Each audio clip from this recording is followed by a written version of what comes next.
I find this is quite an easy way to do it. It's to wrap the yarn around your finger, crossing it over,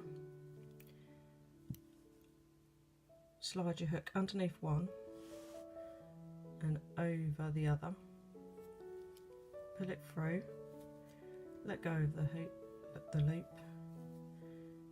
and then just pull it tight. There we go. So you've got your first loop on your hook.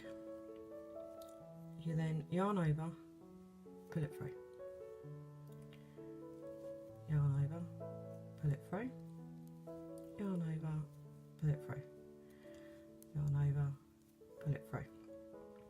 You need to make sure that you're keeping your hook and your loop in this kind of position. You don't want to be down here and pulling it too tight, because you're not going to be able to get through it when you need to later.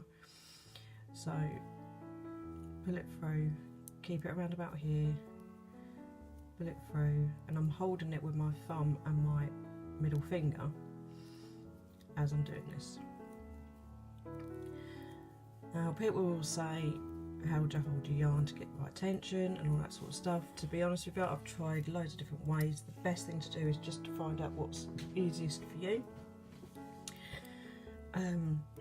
I've seen people wrap it around their little fingers, do this. To be honest with you, the way I hold my yarn changes depending on what kind of yarn I'm using. If I'm using a smaller, softer yarn, I'll wrap it around my middle finger. If I'm using a bigger yarn, I will just hold it with one finger and just let it go through. So that is how you do a chain. A couple of things to mention.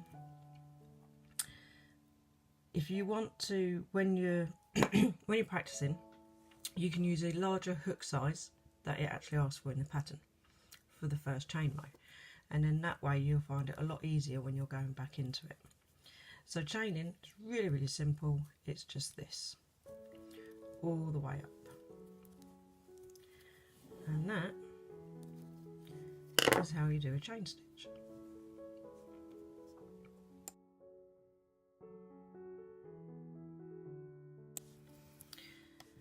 Now this next one, you kind of really already need to know how to do certain stitches. This next one we're going to do is a double crochet foundation chain. I've heard it called other things, but I like to call it a double crochet foundation chain. You start off by chaining 2, yarn over your hook into that first stitch and yarn over, as if you're doing a normal double crochet. This is where it differs slightly. You then yarn over again and pull through that first stitch. If you hold it with your finger and your thumb, you know what's going to be when you come back to use it later. You then yarn over and pull through the first 2 and then pull through the last 2 as if you're doing a normal double crochet. Then you go into that first one that you used. Can be a little bit fiddly on your first one. Pull through and do the same thing again. Yarn over and pull through 1, hold that in place, yarn over, pull through 2, yarn over, pull through 2. Go into there again. I didn't quite make that. Like I said, this is fiddly. I have seen people use stitch markers to show them where the space is. Just pop a stitch marker in at this point, and then you can just go in where that stitch marker is.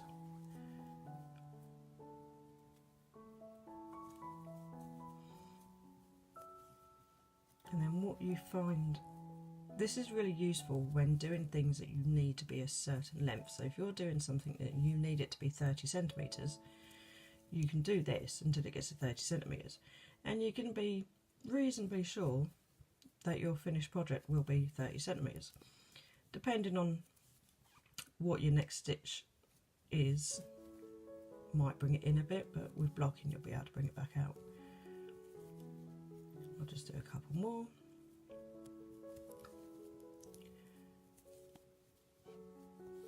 This method can also be used on half double crochets single crochets as well. So there you go, and then you would just carry on working as normal. You can count this first chain as a stitch. I never do. I just find it easier just to count my double crochets and then work from there.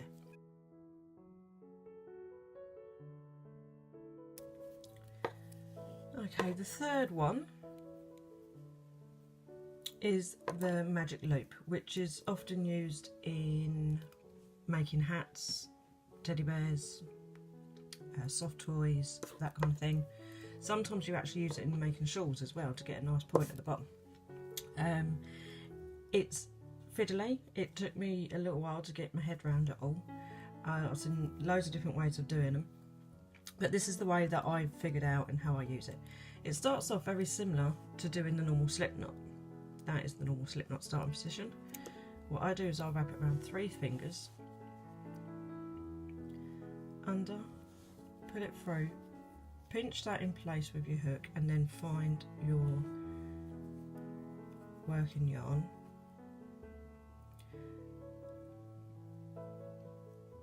pull through just to lock it in place. Now with this you can use double crochet, single crochets. I'm going to just do a few single crochets in here. Most patterns would usually call for about 6 or 8, depending on what you're making.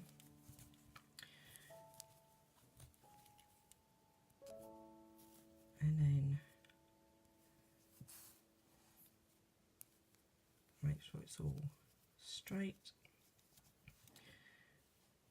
Find the starting tail, pull it through, and there you have a circle.